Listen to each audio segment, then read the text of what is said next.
Hey guys, welcome back to the garage. It's still a little bit messy in here, but we're gonna keep going. Today we're gonna be assembling a Supra.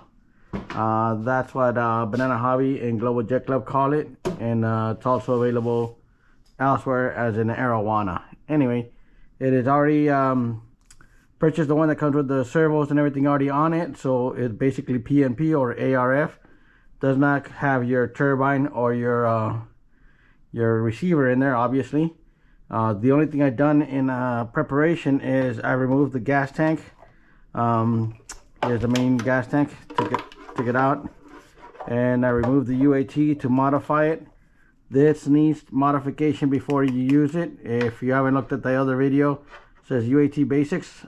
Check that out, and then we'll go from there. And other than that, it's pretty much untouched. What have I done in preparation so far? I have my radio and my receiver already set up. I made my labels. I have a Dymo label maker that basically prints out in heat shrink tubing. And then once I print out the heat shrink, like so, I basically cut off the excess heat shrink on both sides and just put it put it on the servos, so I know which one is which. Basically, there you go. Fits around the servo just fine. So here are my servos. Here's my radio, my receiver, and we'll go ahead and get started. Once you look at the airplane and you're done with your crying about why the servos are not labeled, blah blah blah, you can tell, for the main ones, that these is the radio, and this is probably going to be the brake and the retract. But since none of them are labeled, you just go old school. Plug one into the, I always use the Aileron channel. Plug one into the Aileron and see which, when you move the Aileron. So I'm moving the Aileron, and this is the actually the rudder. So then I just check to see what channel I use the rudder on this one, and I have rudder on channel 8. So I'm just gonna put it in there for now and then move on to the next one. So then once channel 8, the rudder's on there properly, move on to the next lead and put it in there and move the ailerons again, and this is the right elevator. So that is actually channel number 4 on my radio. So if I go to elevator, there's my elevator working properly. Now I got the rudder and the one rudder and one elevator. And you just keep going. Basically, you put it in there, you figure out which one it is. I plugged in the next one on the ailerons, and it turns out to be the other elevator. So elevator, that is channel 5 on my radio there. So then when I go, there's both of my elevators working, my rudder, and you keep going. Now this step, you never want to put the airplane on a flat surface, and I'm waiting to get one of the flaps, and there we go. That's right flap, and that is actually on my channel 6. Now what happens if you have this on a flat surface? If you don't notice which control surface it is, and you just leave the flap, say you have it in the down position or reversed, and you have this on a flat and surface, you're gonna burn out that servo. It's not gonna be right away, but you're gonna burn out the servo from having the pressure of the airplane on the table and just pushing back on the flap.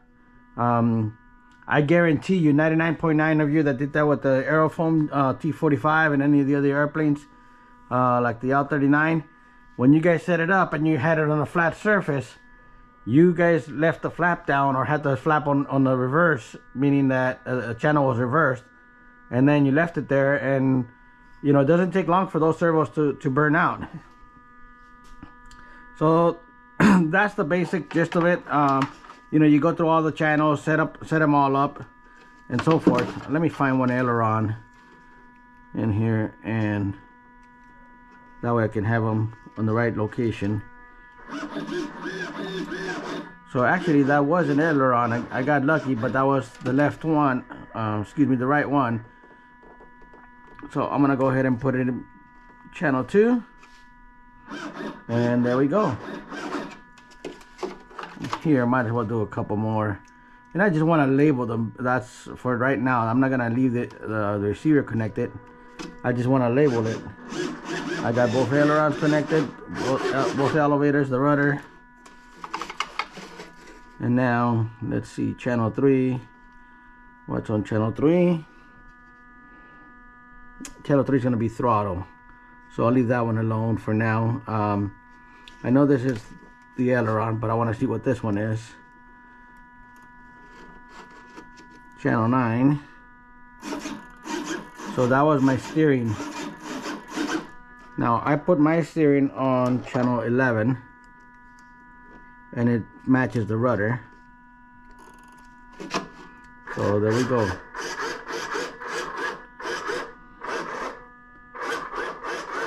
And it's actually not assigned to a stick, so I have to fix that. No big deal. So then, what is this one? This is the other flap, and that's gonna be channel 7. There's both flaps now. And I'll adjust it the way they need to be. There's the aileron. There's all the channels connected except for the throttle, the retracts, and the brakes, because these are the retracts and the brakes, and I don't have anything to power them with yet. So basically what I'm gonna do now, I'm gonna take the power out, and then basically what I'm gonna do is I'm gonna find my labels for the aileron. The even number, or the first one, for example, aileron number 1 is always going to be my left hand side. So if I have flaps on the left, and left side flap and right side flap, the first channel is always going to be dedicated to the surface on the left. So I'm just going to go ahead and put the aileron decal on it, or heat shrink wrap it. Heat shrink wrapping. Wow, can't talk right now. And then I'm gonna go ahead and just shrink it down a little bit. It doesn't have to go, you don't have to shrink it all the way or whatever. You just want to make sure that it's not gonna move, and there you go. That's the left aileron. And I'm gonna get channel 2, and I'm gonna get the right aileron, and so forth and so forth. And just put them in there, and you can leave the whole tag in there if you like, the whole label if you make these. But I mean, you can see that I don't need to have the whole label on there, just the minimum that it needs to have in there. And that's it. Left aileron, right aileron. Now before I continue with this, I'm gonna go ahead and take off the tray. This is the top tray, and there's the 2 cables for the retracts and the brakes coming out from the bottom. So I'm gonna go ahead and take out the screws, and then carefully put them away so they can be reused later. For those that didn't get it, that was a joke. I use all Allen wrench hardware when I put my trays together. All my servos, I switch them out to my hardware. So all this Phillips, there you go, it's put away somewhere. And I just standardize, basically that's the standard for any of my setups. I use the same one, so then I don't have to be looking for tools at the field, different ones. Like if I take this plane out and this one has Allen wrenches, I don't want to go to, like for example, the T45 and then having to look for a different wrench. So I always replace any trays, any servo trays or stuff like that. I change the hardware, so they're all the same way. My airplanes are all set up the same, with the same hardware, and I don't need any special tools or anything else to go ahead and take them apart. So I'm gonna take off the top tray and look in the bottom and see what it has for retracts and brakes. So once I remove the last screw, what I think is the last screw, I should be able to just lift up the tray. see the bottom.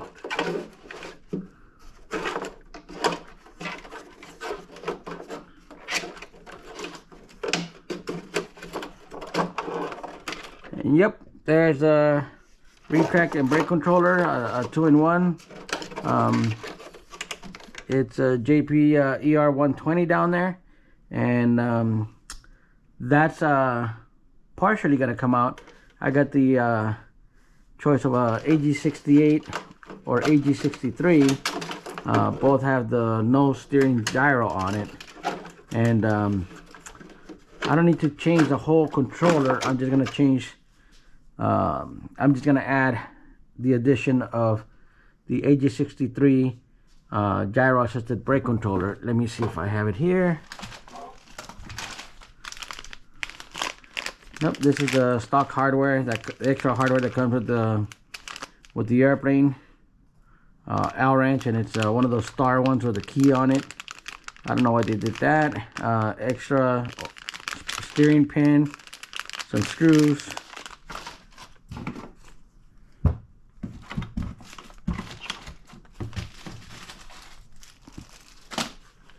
Somewhere here I have the AG63 now.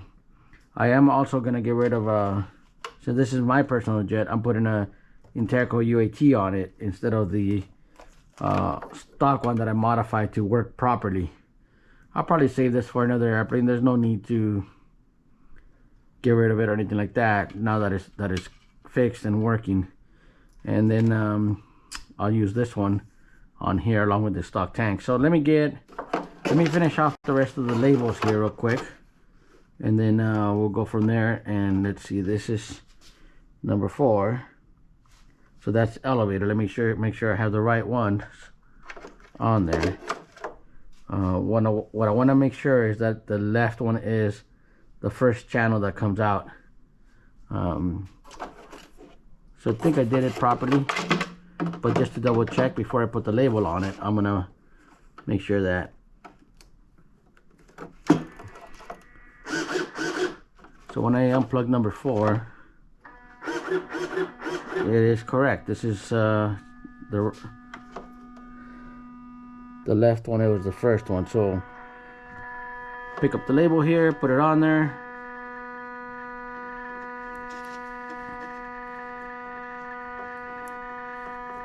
And then it's not centered. That's why you hear it buzzing. I'll take care of that in a sec. Oh, I think my lighter just died. Oh well, we'll leave that alone. So that's left elevator, this is right elevator.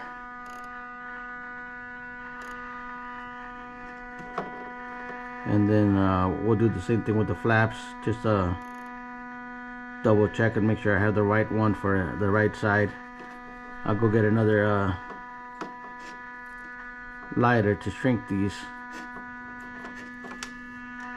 Then channel 6 should be the left flap. Yeah, because the other one that's working is the right one.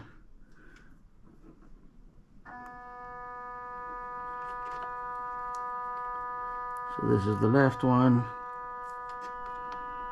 This is the right one.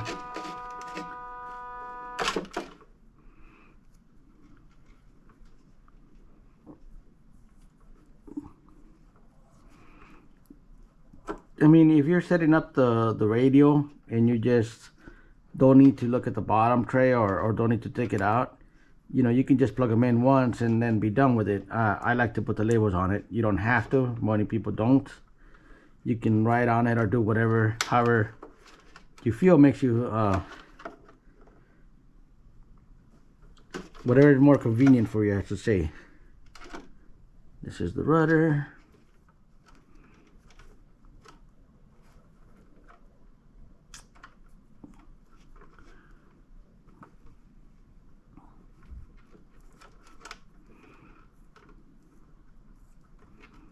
And last but not least would be the steering for now. Has to have the brakes and the retracts to figure out. But I bet you, like I said, those are the other 2 cables. And since there's no power to it, they have its own power lead. it's not gonna do anything. I'll show you the power lead right now. Let me get this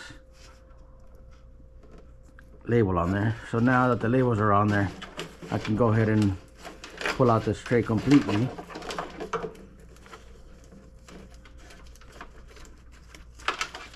There we go, it's completely out now. And we have the bottom tray on here. These were all the leads coming out of the tray for the radio. And we still have the two for retract and brake. Get the battery out of there. And this is the other lead coming out of there. Oh, I bet you it's because the landing gear have since they have lights. This is the one for the telling the, so this will be the retract, and the other one is the brakes. So let me go ahead and put the retract one on, and I just call it gear. I guess I didn't bring one out here. I'll make another one. I'll cut it up, and then once I'm ready for it, so I'll just, you know, usually I just type gear so it doesn't make a long label. Go ahead and print it out, and I'll go ahead and cut it and go bring a another lighter since this one stopped working. And then there is this power leads, a Y power lead coming out of the brake controller, so that is powering the brakes and the retracts. So what I'm gonna do, like I said, I'm gonna go ahead and exchange that for AG63. Let me get that going, and then I'll start another video. All right, guys, thanks for watching.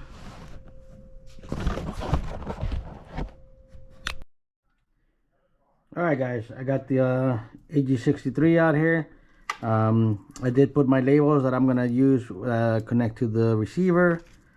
First things first, the way it comes, we gotta check and make sure the receiver, the brakes in it and the retracts are working before we even attempt to install the AG63.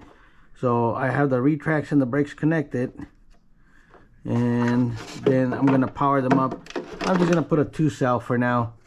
Make sure my retracts are not gonna hit anything, the front or the back. Go ahead and plug them up. And I have my retract channel already set up, so there they go, they work. I got all 3 of them down, and then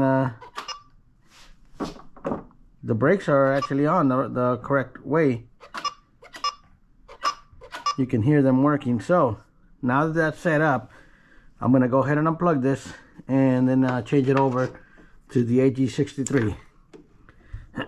And it's gonna be pretty simple. What I'm gonna be doing basically is connect the,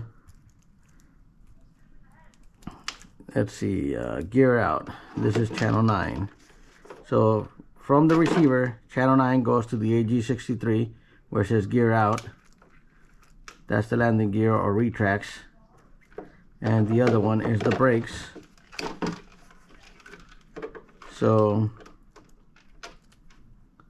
actually it says turning, so that's the steering. I have to find the steering servo in here. No big deal. Right here. This is the steering servo for the nose gear. And plug it up to where it says steering on the AG63.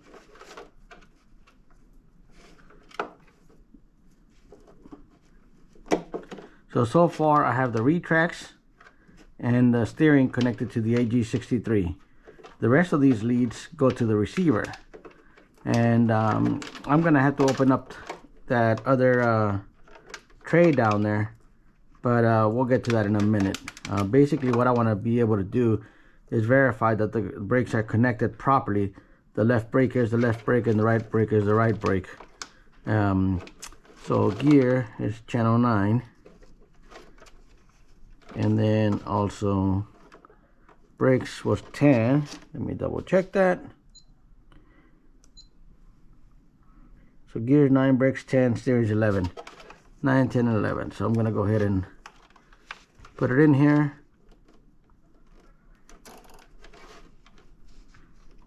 And it's giving power to the AG63, but is not it doesn't have power to the it's not passing power to the retracts or the brakes, so I don't have to worry about it being in a flat location right now.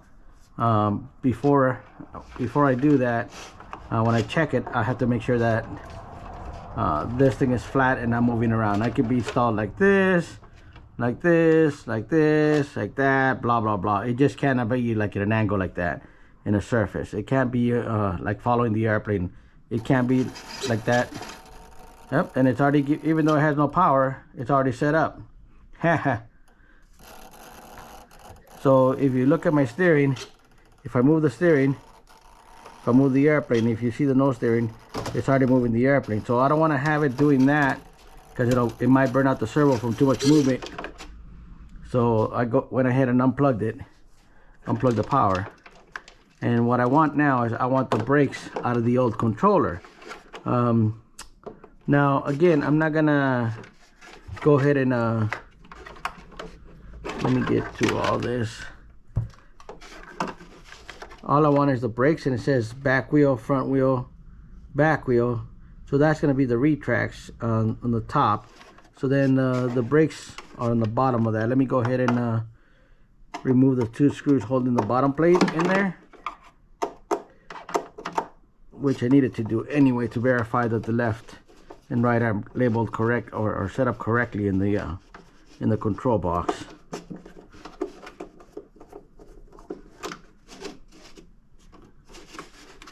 So let me carefully put that screw away.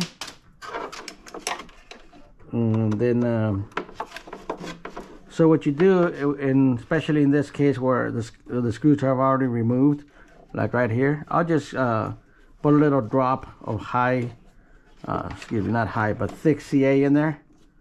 And that way when I put the other screws in there, they'll be nice and tight anyway. It'll be nice and tight properly in there. So, are all the screws out? Yes, but I might have to pull this cable out to get to the brakes. And I don't want to mess up anything, so I'm just going to do one at a time. Make sure they're connected properly. Remove it from the bulkhead here. And again, this is probably just power to the brakes and the lights. But let's see, are there any more screws in there? No, so that tray should be able to just come up now.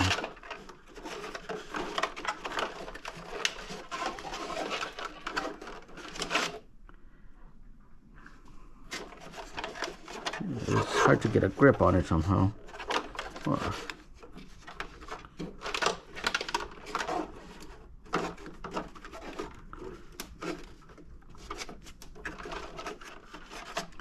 I took out 2 screws, that's all I see in there. Yeah, there was only 2, not 4 in there. There we go, I just had to snap it off. And there's a curvature over here in the front, so I guess that's the way it's going to come out. And there's the power lead, which we don't care about. We want the brakes, and the brakes are down here in the bottom. Let me go ahead and push the cables through so I can be able to properly remove the right ones. And I'm just making the leads, pushing the leads in there so I know which one I'm not pulling on. So then, I don't know if you can see it properly. Left is back, negative, positive, positive, negative, the way they have it. Which it's fine, it doesn't matter because I'm going to connect them differently on the AG63. So there's the 2 brakes already disconnected, and I got a little bit carried away and pushed out some other stuff out, unplugged some other stuff, which is no big deal. I'm going to go ahead and put them back the way they were.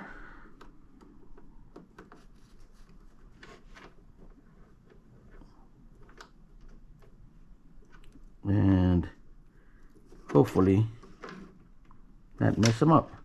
Right now I just want the brakes, and I gotta see, I believe these 2 are the brakes, or these 2, we'll see right now.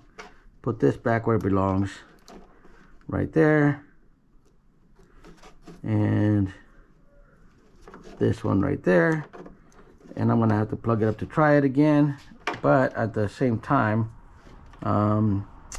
I might need to have the servos, I mean, excuse me, yeah, the gyro in there nice and flat. So we're gonna go with both in the up position right there, and I'll make sure the servos, the controller is nice and flat, hopefully, so the gyro doesn't go crazy. I'll put this up here, connect the receiver battery, and then yeah, you hear my my nose steering servo going crazy. That's because the gyro is moving around. So let me try it and make sure the retracts are there, set up properly. Connect the battery for the retracts, and the lights went on, so that's fine.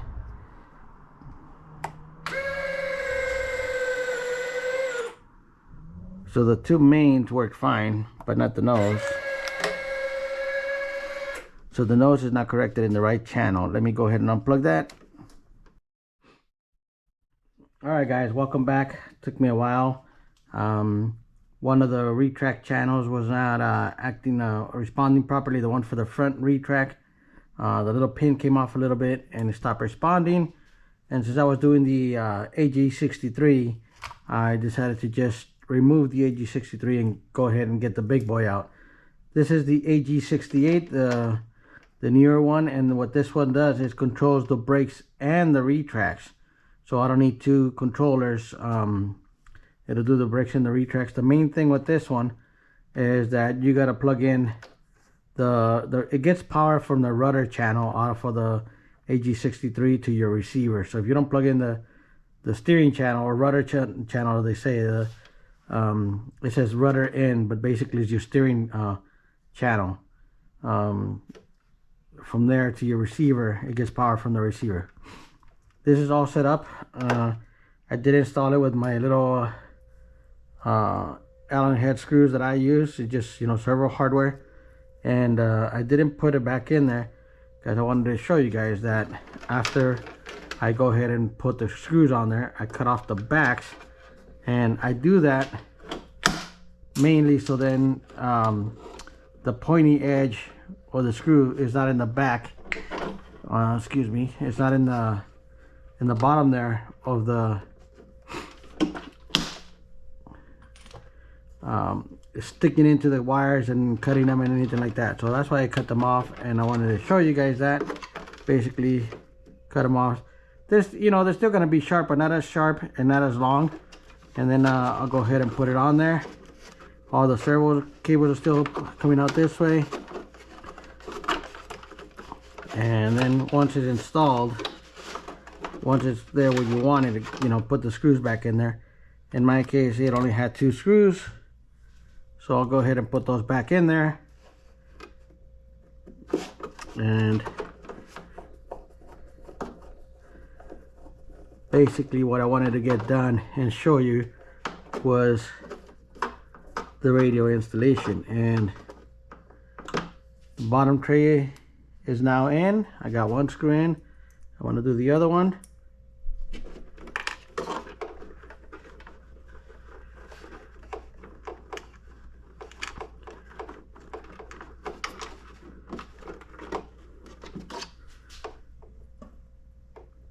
There's really not a lot of space in here. You know, it's a tiny cockpit.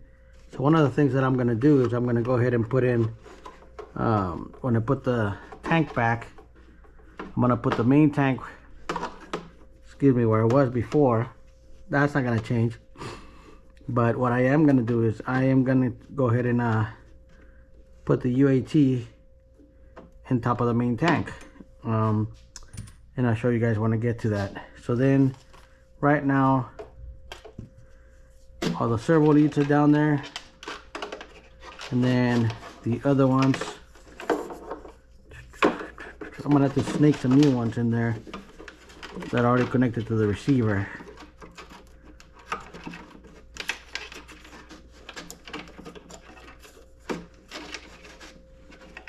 Make sure I get all of them through there first, and then I'll start seeing how I'm gonna send the ones that go through the receiver back up there to the top tray. For now, I'm gonna put them through here, and then I'll figure out where they need to go.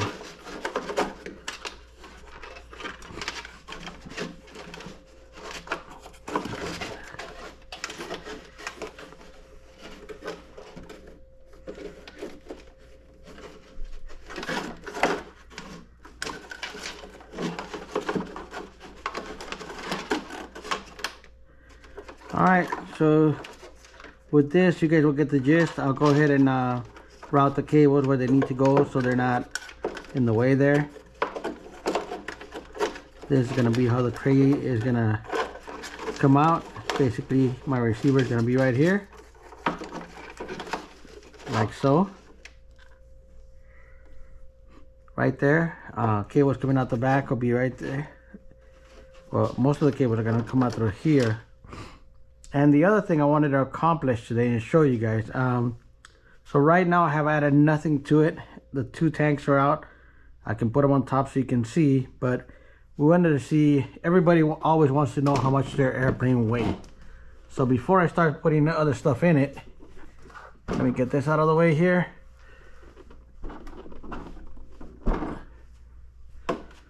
Put it down, and since I got scales, I can go ahead and weigh it. It's gonna be difficult since it keeps tilting to the back. Let me see what I can do here. Give me a sec.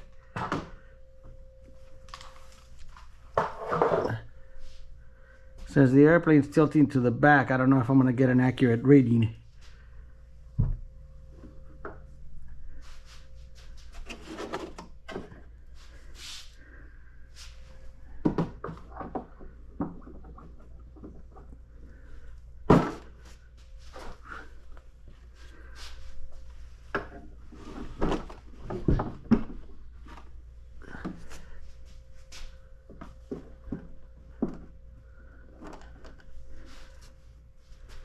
Yeah, it's too tail heavy to get an accurate reading out of it. So I'll get you the weight afterwards. I'll weigh something and see what I can balance it with in the meantime, just so you get an accurate weight. I don't want to weigh each part and then have to, tell you what it is. I'll put something on the nose to balance it out, and then I'll weigh that piece separately and see what it comes out to. Thanks for joining me.